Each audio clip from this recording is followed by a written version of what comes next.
Welcome back to this special edition of Pacific Wonder.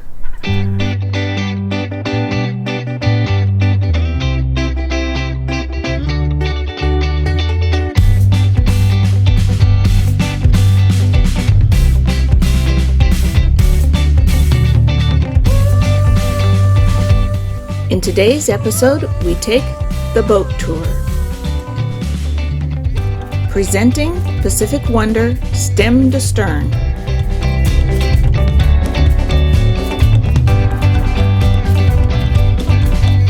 Pacific Wonder, an Endurance 35 pilot house cutter, was built by the Kleer Brothers Yacht Company in Richmond, BC.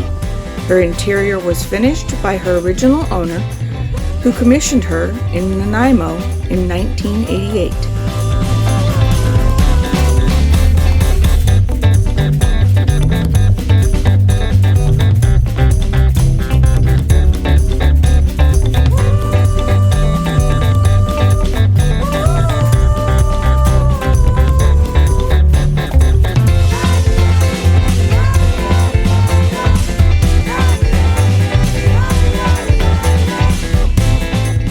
Today's tour was recorded on April 20th, 2023 at our home port dock in Port Townsend, Washington.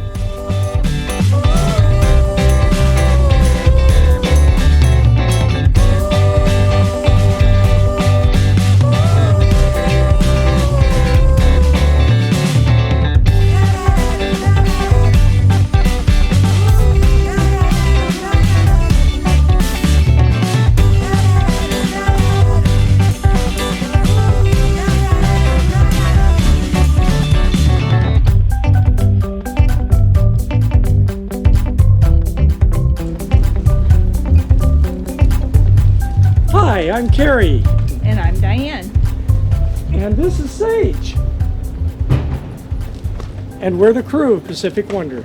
So we're here in Port Townsend this afternoon, where all winter long it's been blowing 20-something, gusting to 30-something, occasionally gusting to 50-something. Yeah. Usually in the middle of the night when you're sound asleep. Right, and it's now down to comfortable 20-something on a blustery afternoon.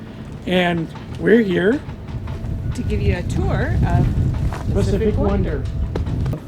So we've been promising our friends for a long time to do this complete tour of Pacific Wonder so that they could see, what we're sailing around the Pacific Northwest in and get a better look at it. Most of them live down in Southern California, so they haven't been up here and seen the operation. And so Pacific Wonder is a fiberglass sailboat. It was built by the Kleer Company of Richmond, British Columbia, near Vancouver, in 1988.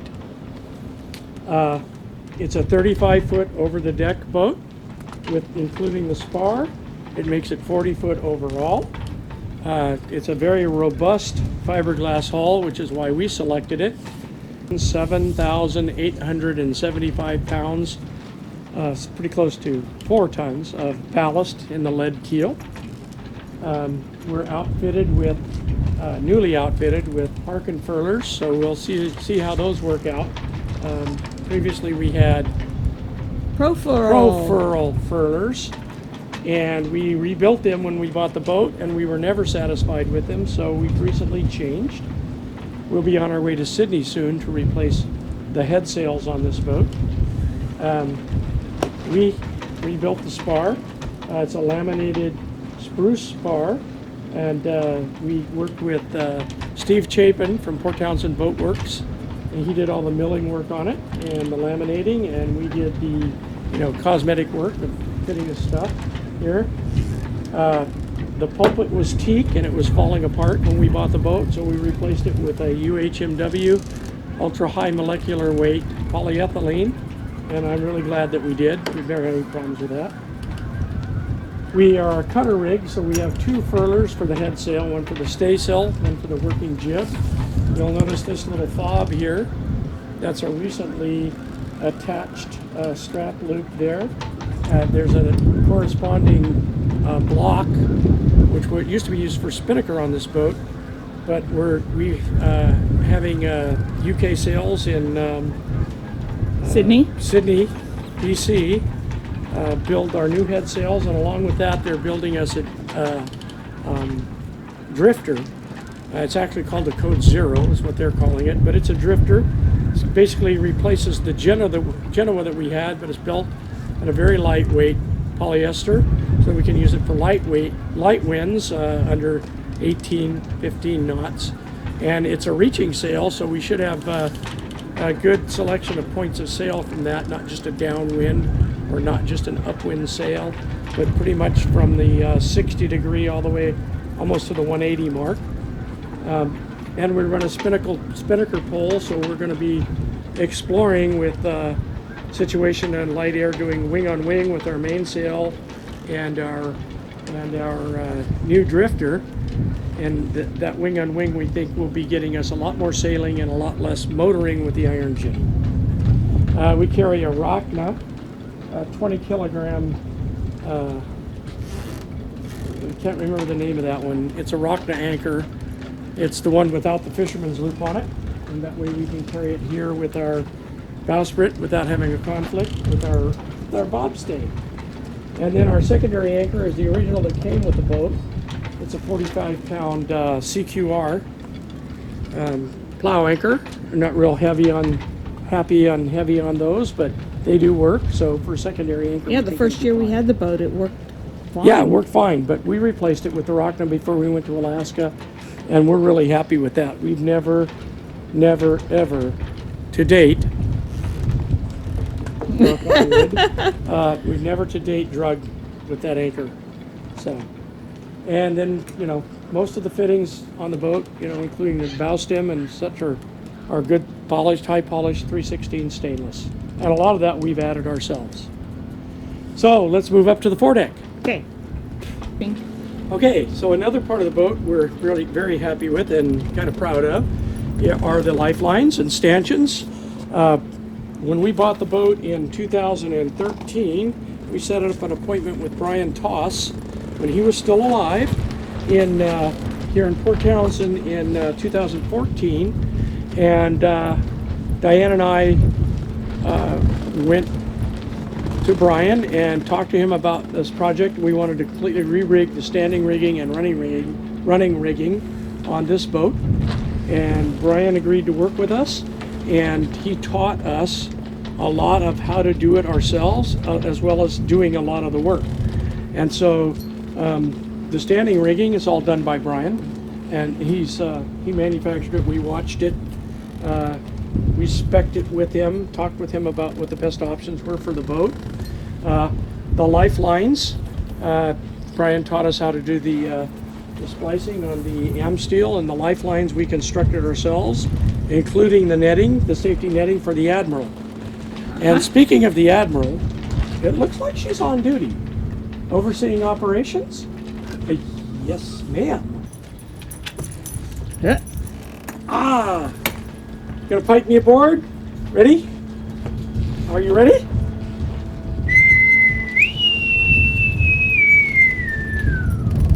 Permission to come aboard.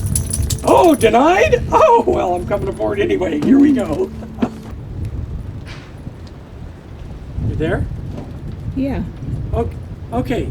Here on the front of the boat, we have our anchor rod, which is 5/16 high tensile chain, and we have 400 feet of chain and 100 feet of rope for backup. We have a heavy, long chain rig like that because in Alaskan waters, many times we're forced to anchor as deep as 90, 100 feet. That's the shallowest you can find. So we need to get a lot of chain out there with the weight to hold it and the length to get the scope right. And so we can always do a 4-to-1 or a 5-to-1 pretty much everywhere we go, or more if need be. In order to pull all that rig, we have this Mirror Cheetah windlass, and we have a chain gypsy on one side and a rope capstan on the other side for line.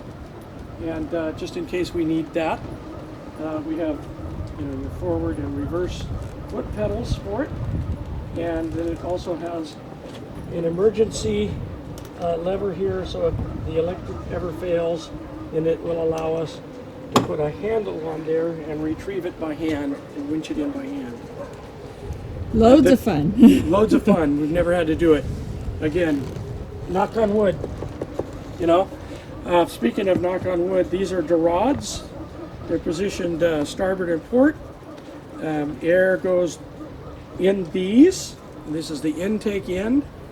Will take air from the front of the boat and passes it through an air duct, a 6-inch air duct, which has an opening in each compartment for the cabinetry, all the way down the boat, through the port side, through the starboard side, goes through all the cabinets, goes through the lower spaces of the boat, so that we have a constant airflow.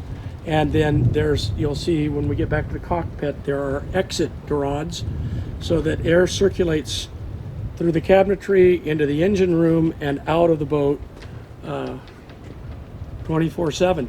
And it keeps the mildew down and keeps the humidity down, unless we're in Alaska and nothing keeps the humidity down.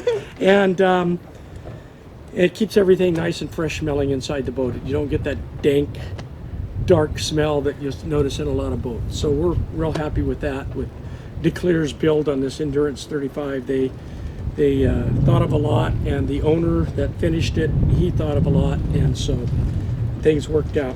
Here we have Goyo hatches. We have 3 of these. We have one for the mid-salon, we have one for the bathroom, and we have another one on top of the pilot house, as well as the top hatch for entry to the back side of the pilot house. And these are all manufactured by Goyo in France. They're very high quality, top of the line.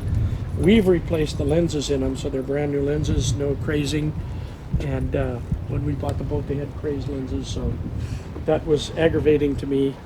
And so we sent them off and had them replaced at 1/3 of the cost. And brand new hatches came back at 1/3 of the cost of buying a new one. So we thought that was a pretty good deal. Okay, so here we have the exhaust vent for our propane fireplace that we have in the forecastle. So, which we really enjoy on winter nights and the weather we've been having here. Yeah. And so this is the exhaust vent. This is this storm cap. When we're not using it, that goes on. Keeps rain from going in it, but also when we're traveling, if we take seas over the bow or whatever, they don't invade the inner parts of the stove. So it actually has 2 bells which keep rain out of it, and the outer bell actually exhausts the hot air, and the fresh air for the stove is taken in through the lower bell. And that way you have the circulating system, and it's not taking air out of the cabin while we're in there sleeping, and we don't have problems with carbon monoxide or oxygen deprivation. It's a really nice system. We really have enjoyed the stove or fireplace. It's a Newport fireplace, and it really doesn't burn much propane, and we've run it as long as 6 and 8 hours a night for a week, and still not gotten low on our little 11-pound canister of propane for it. So we're really pleased with that fireplace and the performance that it's made for us. And then, of course, our halyards are all on. You know, this is a cutter rig, and it's rigged like most of the old style cutters, and it's not rigged for a single-handed operation. It's rigged for a couple, and this one actually has all the halyard controls and winches here at the masthead, as well as a reefing winch for both the first and second reef. So another feature we added to the boat after we bought it was this cockpit dodger. Never had one before. You just looked over the top of the pilot house and sailed it from the helm. And we learned pretty quick up here in the Pacific Northwest, we've got to sail in a lot of rain. And so it just kind of made it miserable for us. If we would have waited for sunny days every time we traveled, we would never go anywhere. So we added this, we had Danielle at Sea Marine construct this for us a few years ago, her and her husband Jeff, and did a great job. We're really happy with it. We Put that window cover on it to preserve this acrylic viewing, I guess it's acrylic plastic windshield. Yeah. And it really has worked good. It's sun that eats them up, and we keep the sun off of it when we're not sailing. And this is 6 years old now and still looks almost brand new. So we just take it off like that every day when we sail and put it back on for the evenings. And it works out really well. Okay, well, welcome to the cockpit of Pacific Wonder at the helm, which is one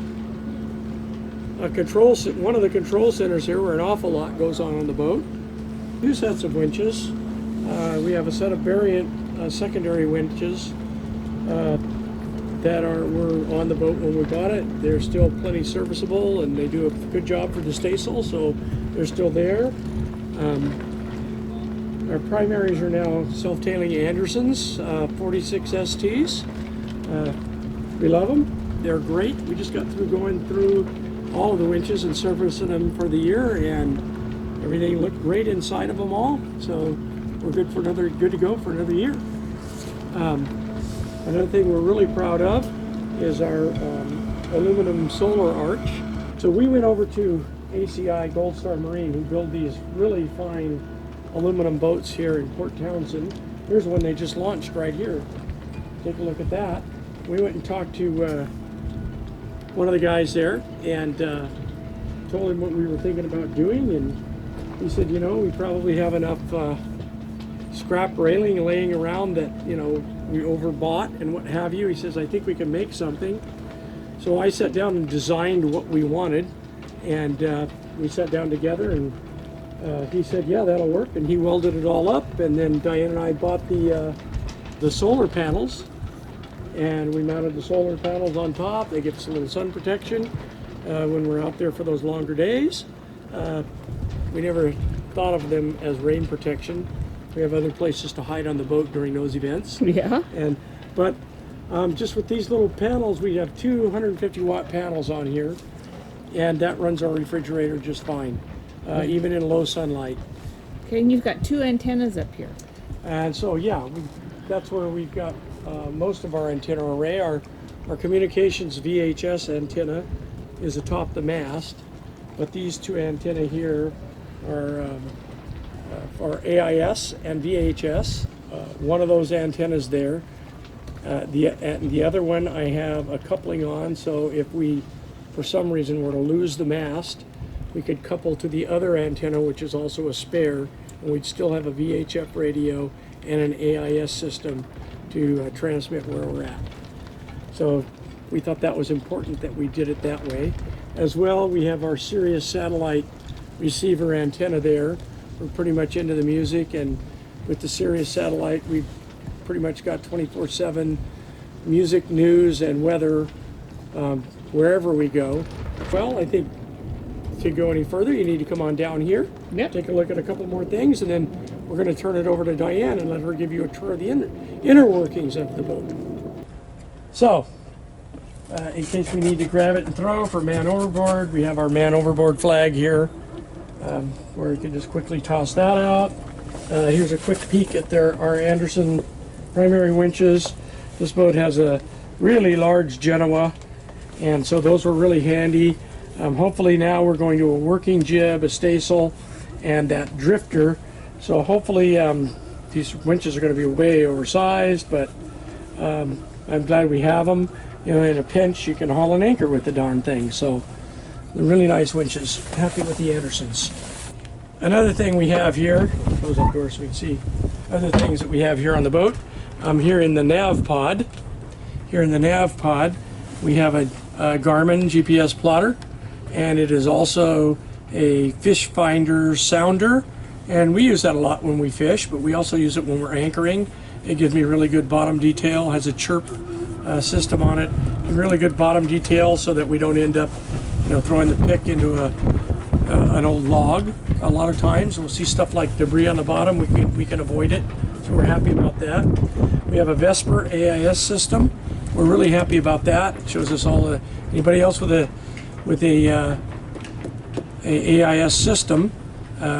It lets us see you, it lets us see your heading, it lets us see if we're on a collision course, and if you have a commercial application, it lets us know who you are and where you're headed. If you're a tugboat with logs or ship, we can hail you on channel 16. If it looks like we're going to have a conflict, if it looks like we're anywhere close to a conflict, I will usually hail you and ask you, what your preference is, port to port, starboard to starboard, starboard to port, whatever, so that I can stay out of the way and not hinder your operation, because after all, I'm out here having a good time and you're out here making a living. So we recognize that with you cargo haulers and commercial fishermen. We want to stay out of your way. So if you see us out there and you think that we're in your way, give us a call on 16. We'll be glad to make a tack and tack back and be out of the way. Even though we're a sailboat, we don't have a problem with that. The other things we have in regards to instruments that people might be interested in seeing, even though everything's turned off right now. We have a Raymarine autopilot. We have a Raymarine depth sounder that just simply gives us the depth in digital up to 900 feet. We have a Garmin anemometer so that we can see wind direction, velocity. It also calculates what apparent wind from true wind, etc. And this is something that we don't use. That's why it's hard to get off. This is some of the original equipment that was on the boat when we bought it. It says it's a knot meter. We don't even use it. It didn't work. Because we have a knot meter on this that does work, Right. with a paddle wheel. And we also, are able to track nautical miles made good over ground, speed over ground with our GPS. So through the water, this never did work. We just haven't removed it yet because it's like a placeholder for us. I'm sure there's some little electronic doodad that's going to come along that we're going to just have, and it'll go right there. Oh, really? You've already been shopping, haven't you? Oh, I shop all the time. Also, we have an inclinometer here, so we can know, what our degree of heel is. And sometimes in some of the passages we've made, we've looked and seen what our degree of roll has been. Yeah. In the ditch in some of those places in Alaska, gets a little hair raising. So even though we don't show that on our videos, we have been in it. We just been too busy to video anything. Yeah. And that's not what our channel is all about anyway. There's plenty of channels out there for that stuff. So, covers back on these gizmos. Upside down. Is that what it is? Mm-hmm. Okay. Cover those back up and keep them protected from the weather. This is our EPIRB. We've kept that up. This is a 406 self-deploying. It's got the hydrostatic charge in it. We keep it up to date impeccably. We figure that our life might depend on it sometime. And as well as that, we also have a Garmin inReach. So we have two different automatic ways of getting out a distress call besides the radio to the Coast Guard. So where we go in Alaska, that isn't always a good way. A lot of Alaska doesn't have any VHF coverage. And it's getting scarcer for budget cuts. So we feel really good about what it costs us to own and operate and maintain our EPIRB and our Garmin inReach connection. And plus, the Garmin inReach connection is kind of like having a sat phone, but you can only text with it. So we can chat with friends, and let them know where we are, that are coming in to meet us somewhere or whatever, wherever we are. So that we really like that. So what's the round silver thing on top? So this started out as, at some point when this boat was originally built, and it had a diesel cook stove in it, and it had no Dodger, and this was the vent, or the chimney actually, of the diesel cook stove. And two things are wrong for a sailboat with a diesel cook stove. The good thing about the diesel cook stove, especially in this country, is you just let it drip and run low, and it heats the whole boat, and it's very dry heat. It's just great. But the bad thing is it creates black smoke. It stinks, right? And when you're heeled sailing, diesel stoves aren't gimbaled like propane stoves or some of the other stoves. And so it's very difficult to cook on a diesel stove. And some of them are slightly gimbaled, but not much. It's very difficult to cook on a diesel stove while you're at sea, you know, traveling and in a sailboat. And so somebody before we owned this boat, I don't know if it was the original owner or the guy we actually bought the boat from, replaced that. And you can do that with part of your propane cook stove. And so I was tired of having this chimney sticking out here. When we put the Dodger on, we removed the chimney, and I just put this sun-powered, it's a solar-powered vent fan. And so we can actually turn it on with switches inside, or just leave it run all the time to pull air out. And our cook stove sits pretty much underneath this. And so, you know, when you're cooking, it helps vent a lot of the fumes that will come out the door or out the... We actually have an exhaust fan for it too, that exhausts out through one of the aft rods here with all the other vented air. But, and they're getting in pretty shabby shape. They look like they need to be replaced now. But, you know, hey, they're 30 years old, so 35 years old, so... Okay. And anyway, and then the last thing out here in the cockpit, we built this. When we bought this boat, it had a crazed compass globe. You know how plastic crazes from the sun, acrylic does. And so he said, yeah, but it still works. And so it was no big deal. And it had a cover on it. It was a plastic cover. The previous owner never used it, and he never covered any of this stuff. We got a canvas cover that covers all this stuff now. He just kind of neglected all that stuff and let it go. And so it, over the 10 years that we've owned the boat, it just crazed so bad until last year, crazed so bad it started leaking the fluid out. And so we contacted the compass company because I looked at the price of these things. They're almost $1,000 to go buy a new one. You know, go to Fishery Supply, it's like $900.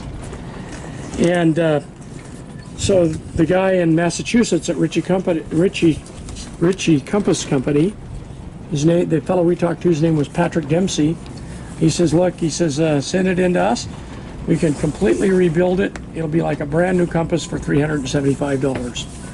And so we did, and we got it back, and boy, was he not kidding. I mean, it's like a brand new compass for $375. And so I called him back and told him what a great job they did, how happy we were with it. And really the only thing they saved on this compass, the only thing that's original that we sent in, is this piece of stainless cowling. Even the name tag here was replaced. The lighting dampener was replaced. The globe was replaced, the card was replaced, and all the inner workings of the compass were all replaced, even the base. It had a stainless steel base on the old one, been replaced with kind of a plastic base now. So, I mean, look at it, it's like a brand new compass for $375. So, if anybody out there is got that situation where they want to do something with your compass, you can rebuild them yourself. You can buy all the parts from the company and take them all apart. There's instructional videos online that several different people have put out on how to take these apart, rebuild them, put the new globe in, put the fluid in yourself, and put it back together.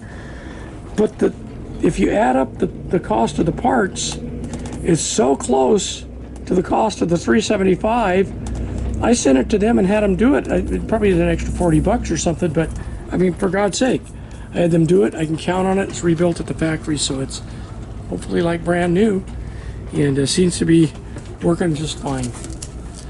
Oh, one more thing that we haven't talked about. People will see this and they'll think, well, what kind of an oaky rig is that?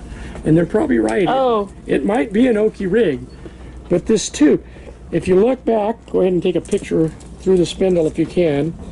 This boat has Wagner hydraulic steering in it.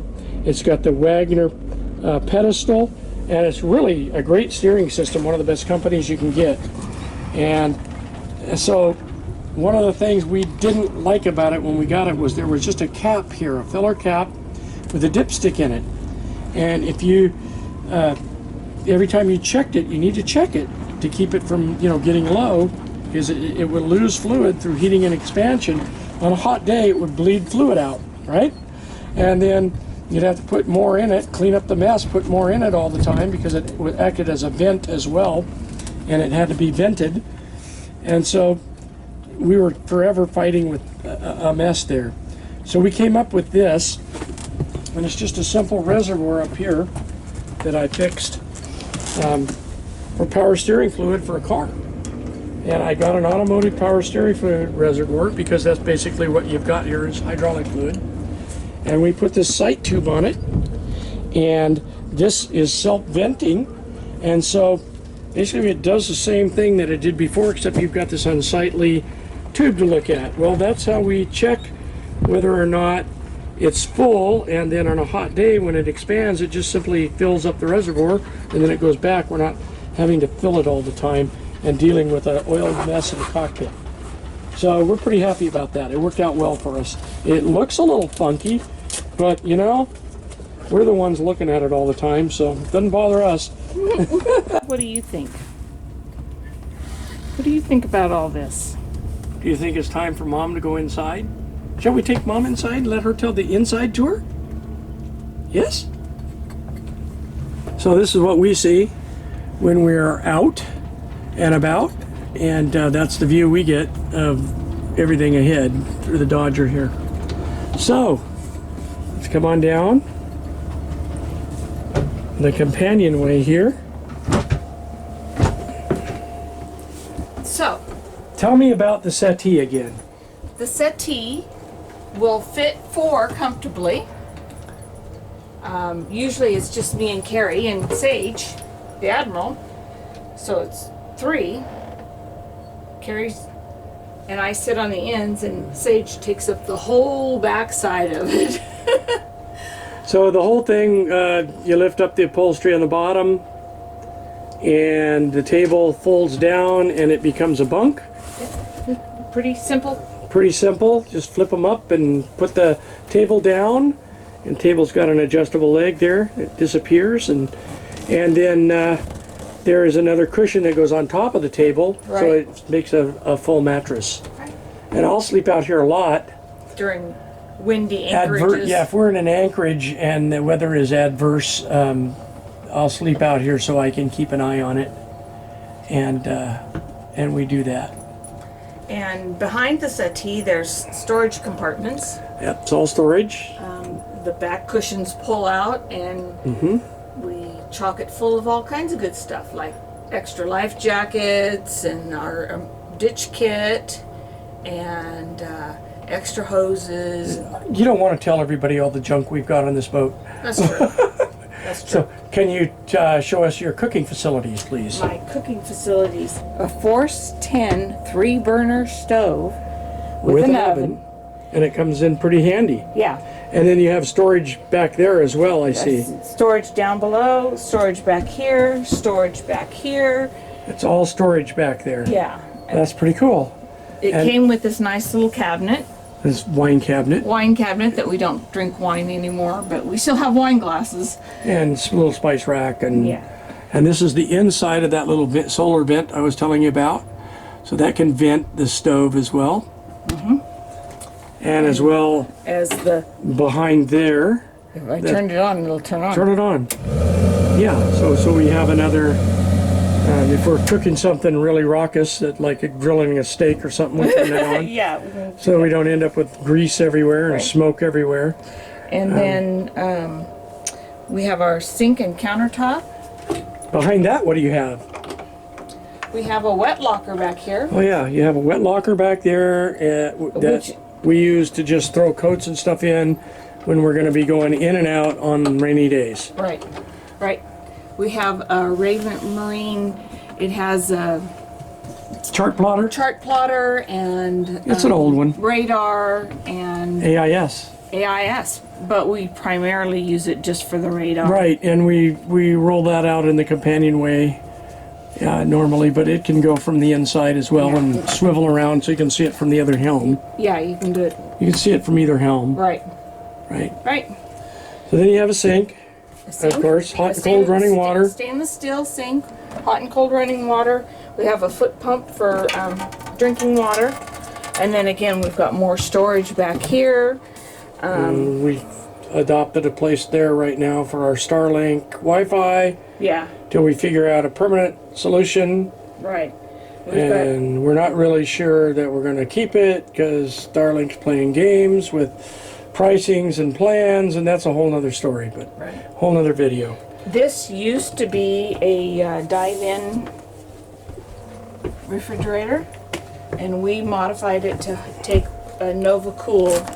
What is it? A 4 cubic 4.5 cubic foot 4.5 Nova Cool front loader front loader with a freezer compartment. with a freezer compartment. We still have to do some diving for food in it. Yeah, it's But bad enough. It's not as bad as going down like this. Yeah, to get this into was, and this was like a 5.5 cubic foot, so we gave up some cubic feet there.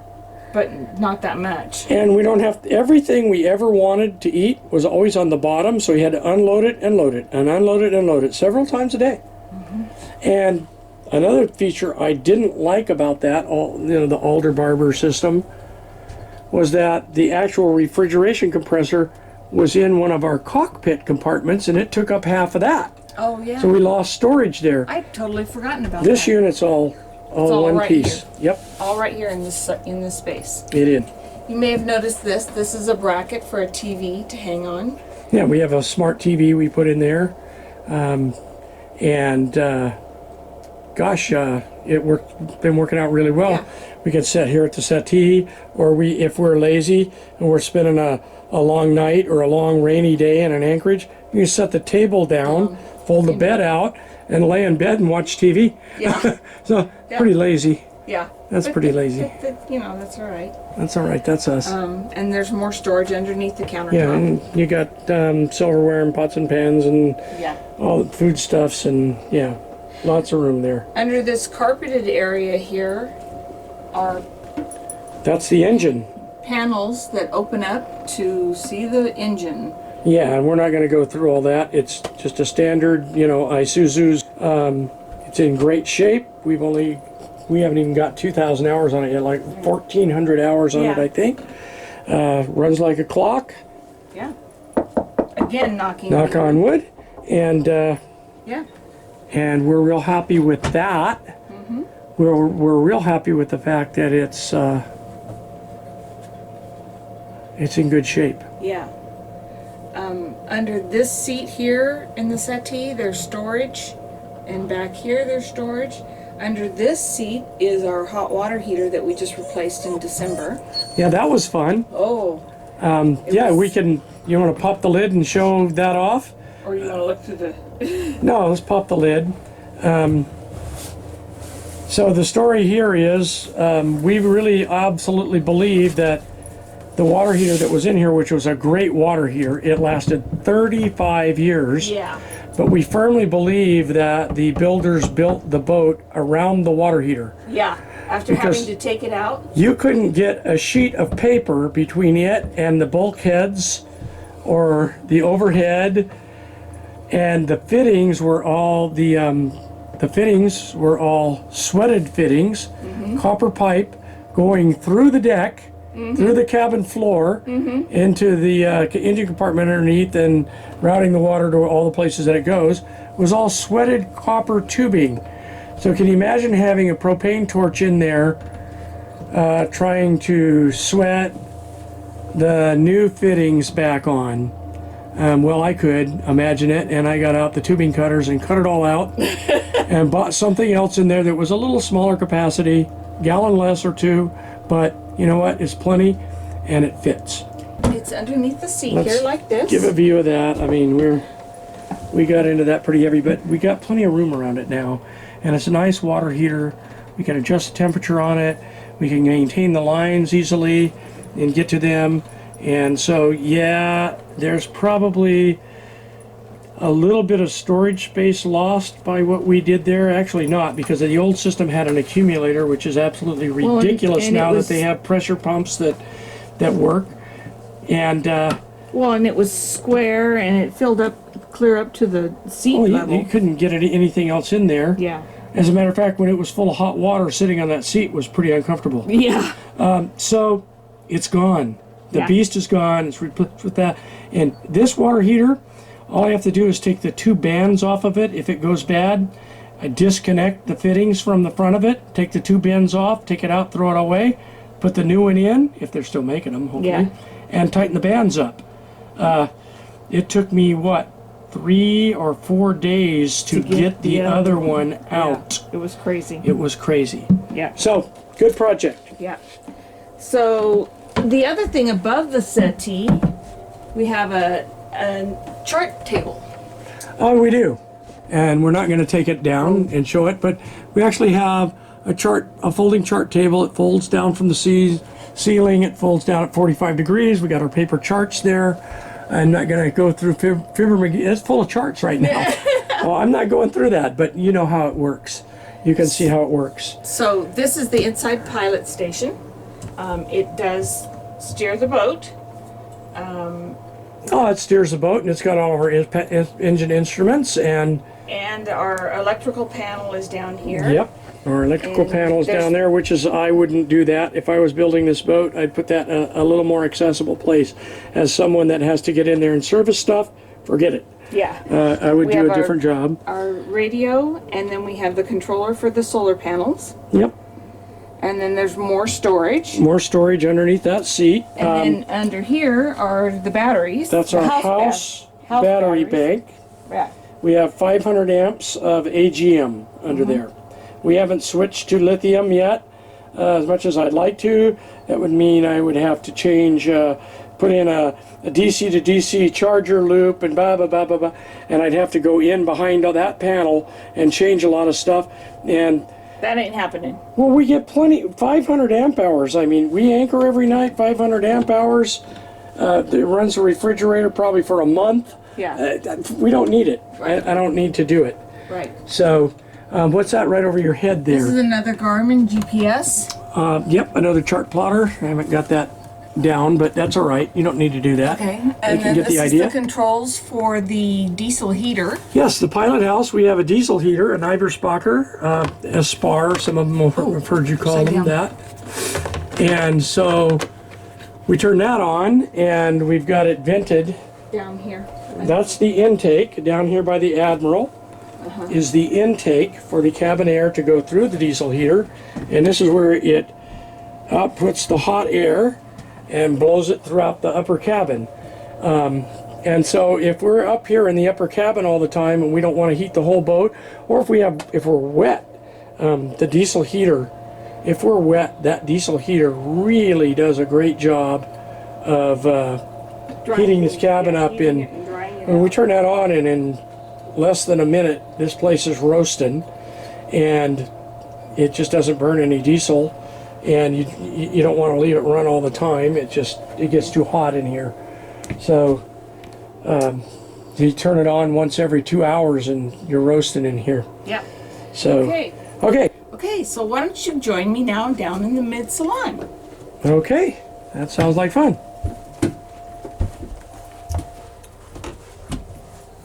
So let me get down here where I can see you, because I'm cutting your head off a lot here, and I don't like doing that.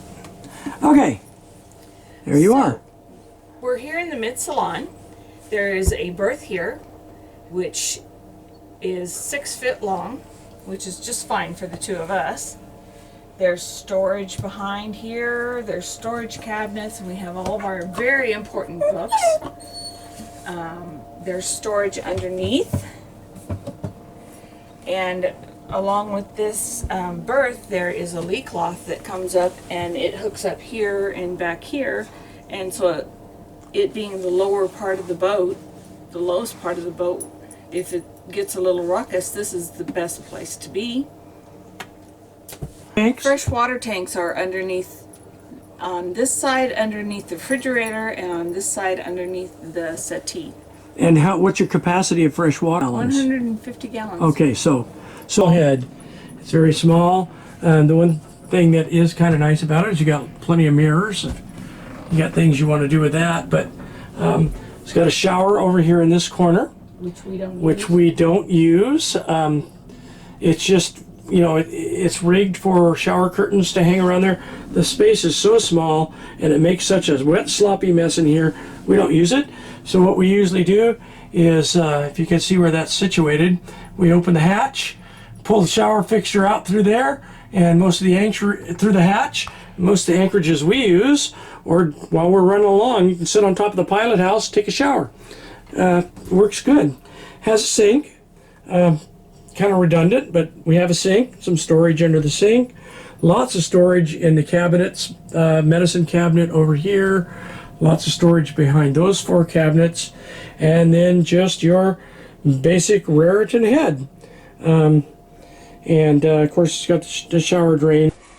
And so, what is this little beauty, you might be wondering? It's taking up so much room underneath the shower in the head. And since we don't shower, we think that's the perfect place for it. This is a dehumidifier. It's actually rated for a 1,500 square foot house or area. We leave it in the head on Pacific Wonder because the Alaska is a rainforest. And it rains so much and the humidity is so high there during the summer that whenever we're in port where we have access to shore power, we turn this on and let it run continuously. And also it serves as a good place. It just turns this whole area into a clothes drying bin. You come in from outside soaking wet with rainy clothes, you know, and you just hang them up here on the shower curtain hooks. And in an hour or so, they're dried out. So this is an essential piece of equipment for anybody that's contemplating going to Alaska for any long period of time. If you don't, you're going to just be miserable without a dehumidifier. I mean, the diesel stove running does a lot, but it doesn't do anywhere near what this does, and it doesn't do it as efficiently. Without heating the boat, it removes the moisture from the air, and so you don't feel clammy, and the walls don't feel sweaty, and the ceiling doesn't drip on you, even when it isn't leaking. Okay, so that's my spiel on that. If you're going to Alaska, get a dehumidifier. So moving along. So that's the head. Isn't that interesting?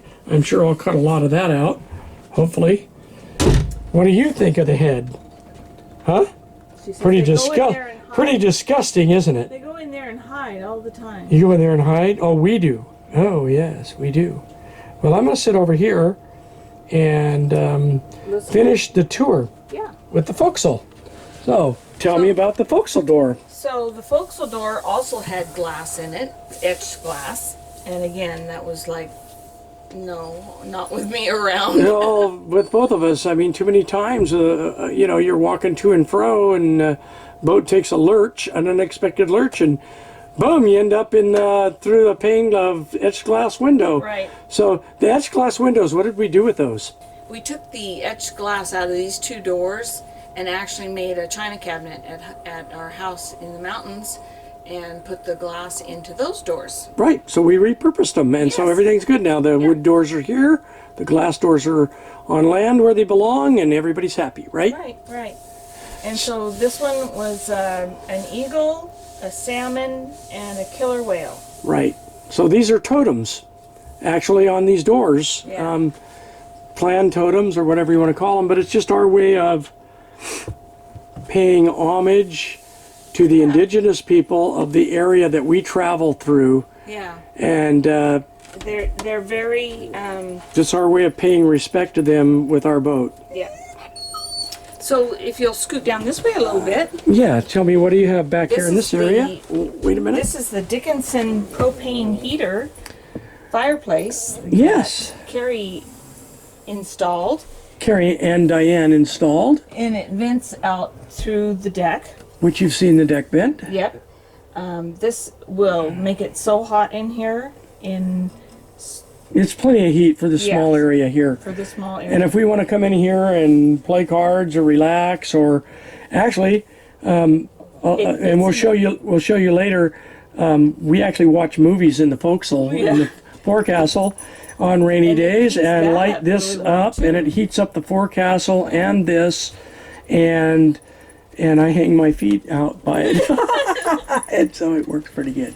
So what else do you have over here? Here we have more storage. More storage. More storage. Dressers and for clothes For clothes and for my laundry supplies. So what's the table on top? The table on top actually lifts, and there's more charts underneath. It's actually a navigation station, isn't it? And charting.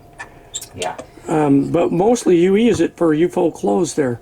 Yeah, that too. Carrie bought me a new. Yeah, hopefully we'll get some more stable video in the future. We're gonna try it. We've got our radio here that has a Sirius. So this is kind of our entertainment center back here? Okay. Entertainment center, and it has our Sirius XM FM radio in it. And it's also a CD player, so we can be very selective on the music that we listen to. Yeah. And then we also have a battery CD player for when we don't want to use the house batteries on the boat if we're in an anchorage for a couple of days and we just want to Yeah, we're into our music, huh? Yeah. Also, what's the deal with the sign there? Which sign? Oh, this one. This does get hot. It does. Which radiates heat. Of course, the closer to the heater is, the hotter it gets. Yeah. But and it also radiates heat out into the room. But we have been known to stumble out of the forecastle And grab. in the middle of the night and grab. So That's not a good idea. So we put that sign up. It doesn't go very well with the rest of the motif, but I won't burn my hand anymore. Yeah, exactly. Okay. So next is the forecastle. Yeah, and first let's have a good look at this. Want me out of the way? So this is this etched glass is an image of a great blue heron. It's pretty nice. And then if you trade spots with me, there's a whale. The other one is a diving whale. And so that's pretty nice at night when everything's dark. The door's open, we're in the forecastle, and if we're just laying in there talking or whatever, we have the red lights on in the cabin, and it just makes it's pretty nice ambiance in there. Well, pretty cool. We're not blind. We're not blind, but you know, you see the red light glowing through the etched glass windows, and it looks pretty cool. And now we're into the forecastle, which is probably the size of a triple bed. There's a window here. We store the pad for the settee bunk up here. The panel back in the back with the two hummingbirds. Behind that is our chain locker for the bow. Is our chain locker, and then there's more storage. And our TV, if we're laying in bed watching TV, it's very cozy. And with the fireplace going, it's very warm. And there's storage underneath all of the mattresses. And yeah, there's a whole bunch of storage in the bow underneath there. Yeah. And there's actually a very big chain locker. It's Well, yeah, we've got 500 feet of road in it, and it's only half full, so. Okay. All right.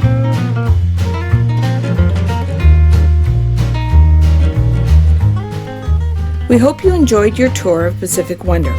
We'd be happy to address any questions or comments. Join us on Facebook, and don't forget to subscribe to our channel.